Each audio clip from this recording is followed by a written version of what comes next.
تقریب میں شامل تھے، تو وہاں پر انہوں نے جو لباس سے بیان کیا تھا وہ بالکل پاکستانی لباس اور جسے کہہ سکتے ہیں کہ پنجابی لباس تھا.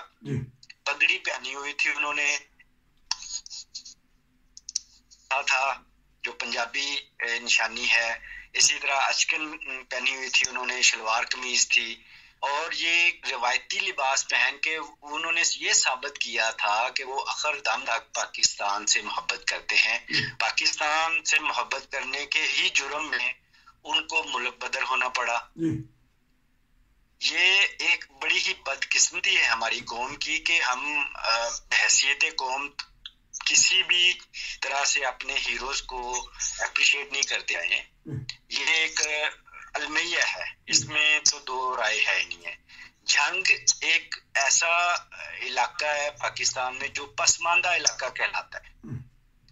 ابھی بھی وہاں پر بہت کوئی اتنی مشہور شخصیات نہیں ہیں، لیکن جنگ کی دو مشہور شخصیات پوری دنیا میں جانی جاتی ہیں.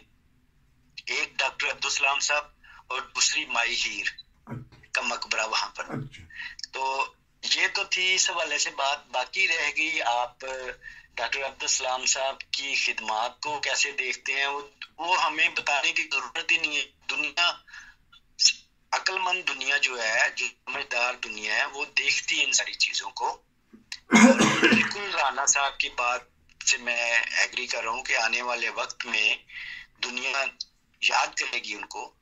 اور میری ذاتی رائے کے مطابق جو ان کی تھیوری تھی الیکٹرو ویک یونیفیکیشن تھیوری، اس کے اوپر ابھی بھی ریسرچ ہو رہی ہے.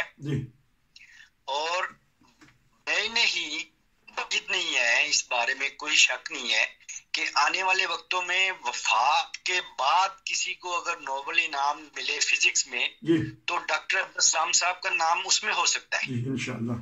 تو اس طرح سے یہ دو نوبل انعام حاصل کریں گے فزکس میں. آپ دیکھیے گا، یہ میری ذاتی رائے بھی ہے اور میں نے اسٹڈی بھی کیا ہے کہ ان کی جو unification theory of electroweak چل رہی ہے، اس کے اوپر مزید تحقیق ہو رہی ہے. ان کے شاگرد کر رہے ہیں. جو ان کا اسلام انسٹیٹیوٹ ہے ٹریزا میں، اٹالیا میں، اٹلی کے شہر ٹریزا میں وہ انسٹیٹیوٹ قائم ہے، اور وہ کسی ایک ملک کے سائنسدان کو اپنے انسٹیٹیوٹ میں ریسرچ کرنے کے لیے نہیں بلاتا. وہ بلا تفریق، بلا مذہب، بلا نیشنلٹی، کسی میں کوئی تفریق نہیں ہوتی. جو اچھا کام کرتا ہے اس کو وہ اسلام انسٹیٹیوٹ اپنے ریسرچ کے دائرے میں لے کر آتا ہے. اور ان کے کئی شاگرد اس وقت ایسے ہیں جو عبدالسلام صاحب کی تھیوری کے اوپر بعد میں ورک کر رہے ہیں. زبردست آپ نے تجزیہ پیش کر دیا. میں کیونکہ تھوڑا میں ایک اور سوال پتہ کر لوں گا. مجھے تو اعزاز حاصل ہوا ہے مصافحہ کرنے کا، بڑے نرم ہاتھ، تو کاش کے اور میں موقع ملتا. تو رانا صاحب کبھی آپ سے کوئی ایسا اتفاق ہوا، کبھی مصافحہ کیا ہے آپ نے اس عظیم شخصیت کے ساتھ؟ نہیں، ایسا اتفاق نہیں ہو سکا. ٹھیک ہے. میں یہ بتاتا چلوں نصیر صاحب آپ کو، خاکسار کو ایک زمانے میں ڈاکٹر عبدالسلام صاحب کے ساتھ بیٹھنے کا اور ان سے مصافحہ کرنے کا اعزاز حاصل ہے، جس کو میں آج تک یاد کرتا ہوں. اس کی میں دو باتیں، میں بڑی اہم باتیں آپ کو بتا رہا ہوں. یہ سننے والے لوگوں کو مزہ آئے گا اس میں کہ جب ڈاکٹر عبدالسلام صاحب سے میری ملاقات ہوئی تھی تو وہ جرمنی کا شہر تھا ڈیٹسباخ. اچھا. اور وہاں پر ایک تقریب ہو رہی تھی، ایک 100 سالہ تقریب ہو رہی تھی. اس میں ڈاکٹر عبدالسلام صاحب آئے اور مجھے یہ اعزاز ہوا کہ ان کو کرسی پیش کر سکوں. اچھا، ماشاءاللہ. اتفاق سے ان دنوں میں نے عربی لباس پہنا ہوا تھا اور میں عرب کے نمائندے کے طور پر اس پروگرام میں شامل ہوا تھا. اچھا. بہت سارے لوگوں نے وہ پروگرام اگر دیکھا ہوگا، یہ 1999 کی بات ہے. جی. ان دنوں میں جب میں نے ڈاکٹر صاحب سے بات کی تو مجھے کہتے ہیں آپ بڑے، میں ہاتھ ملانے کے بعد کہتے ہیں آپ عرب کے کون سے ملک سے آئے ہیں؟ تو میں گھبرا گیا. میں نے کہا میں تو پاکستان سے آیا ہوں، لیکن میں نے شوقیہ طور پر یہ کہتے بہت اچھا ماشاءاللہ. ڈاکٹر صاحب کے پاس ان کی پاکٹ میں ایک پاکٹ سائز قرآن مجید تھا. اچھا. اور وہ وہاں پر بیٹھ کے اس کی وہ مطلب اس کو دیکھ رہے تھے, پڑھ رہے تھے. اچھا. اور ہر وقت وہ ڈاکٹر صاحب نے بتایا کہ ان کے پاس ہر وقت ہوتا ہے. اچھا. اٹھتے بیٹھتے وہ اپنے فارغ وقت میں قرآن مجید کو اسٹڈی کرتے ہوتے تھے. بہت شکریہ, بڑا زبردست آپ نے محبت قرآن پاک کا ذکر کیا. یہ کتابیں بھری پڑی ہیں ناظرین. اب تو پاکستانی میڈیا بھی کچھ نہ کچھ کہتا رہا ہے کسی زمانے میں. میں رانا صاحب کے پاس چلوں گا. یہ صفدر ہے, کیپٹن صفدر, اس کو کیا ابال آتا ہے کہ نام رکھا ہوا ہے ایک یونیورسٹی کے ایک حصے کا, ڈاکٹر عبدالسلام. ان کو پتہ نہیں کیا چیز سوچتی ہے, وہ اسی کے اوپر تقریر کرنا چھوڑ جاتے ہیں. یہ کب تک ہمارے اندر یہ عدم برداشت یا تعصب رہے گا؟ ہماری پاکستانی قوم یا ہمارے پاکستانی سیاستدان کب سمجھ جائے گی کہ ایک عظیم شخصیت کے نام پر ایک رکھا گیا ہے ریسرچ کا نام, یا جو بھی جانتے ہیں لوگ. تو بتائیے گا اس بارے میں کہ ہماری قوم کو کیا ہو جاتا ہے. ہماری قوم جو ہے یہ ناشکری ہے خدا تعالیٰ کی, اور ناشکری قوموں پر یقیناً جب خدا تعالیٰ کا عذاب آتا ہے تو قوم کے جو لوگ ہیں وہ ایسا ہی کرتے ہیں. یہ ناشکری ہے پاکستان کی بھی, ڈاکٹر عبدالسلام کی بھی, اور خدا کی بھی, اور اس کے رسول کی بھی. یہ قوم خراب ہو چکی ہے. 75 سال میں یہ پستی کی طرف جا رہی ہے, ترقی کی بجائے.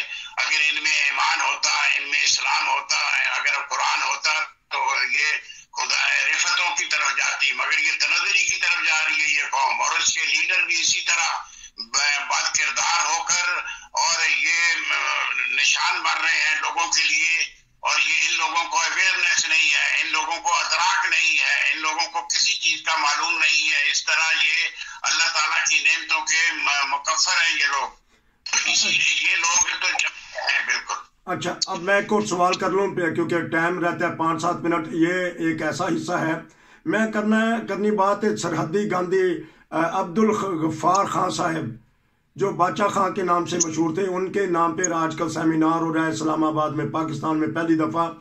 میں پتہ کروں گا کہ وہ جو سا عدم تشدد پہ جاری رہے, لیکن انہوں نے پسند نہیں کیا دفن ہونا پاکستان میں. میں رانا صاحب سے تھوڑا سا ان کے بارے میں پتہ کروں گا, پھر کچھ ہم پتہ کریں گے بلوچ صاحب سے. جی رانا صاحب بتائیے گا عبدالغفار صاحب کے بارے میں, خان عبدالغفار خان.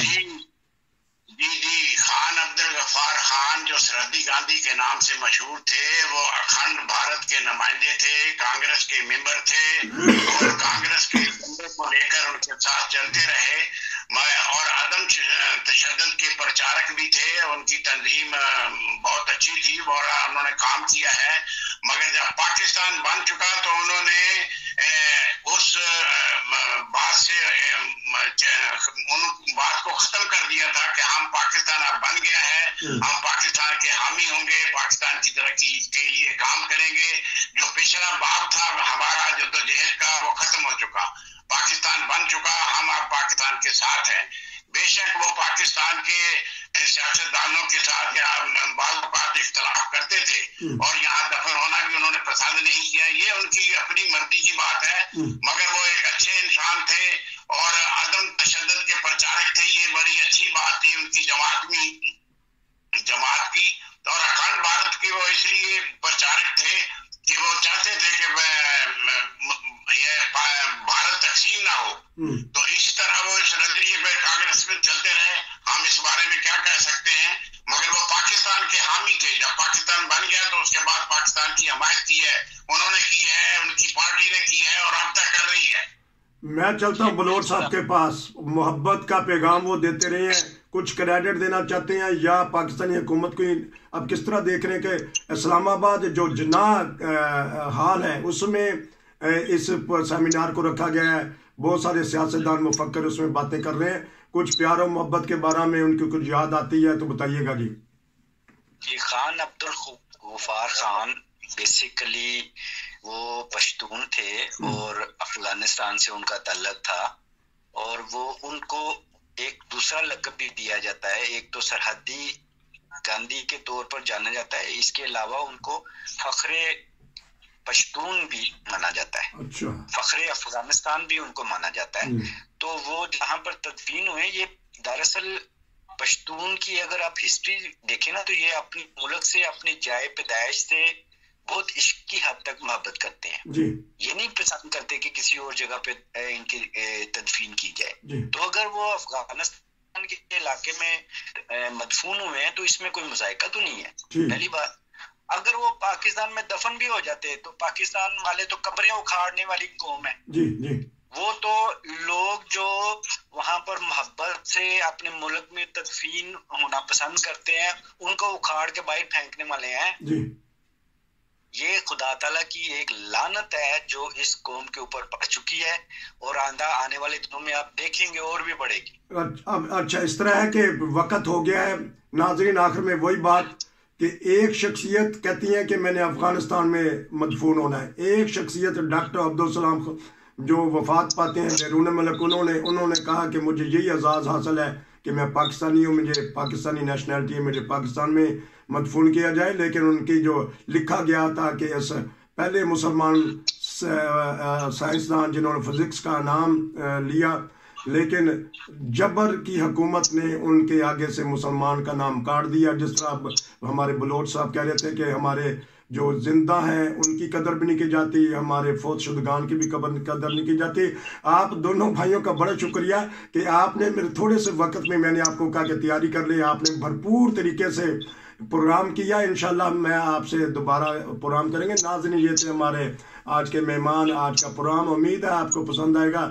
نصیر کو جرمنی سے اجازت دیجیے. السلام علیکم. شکریہ آپ کا.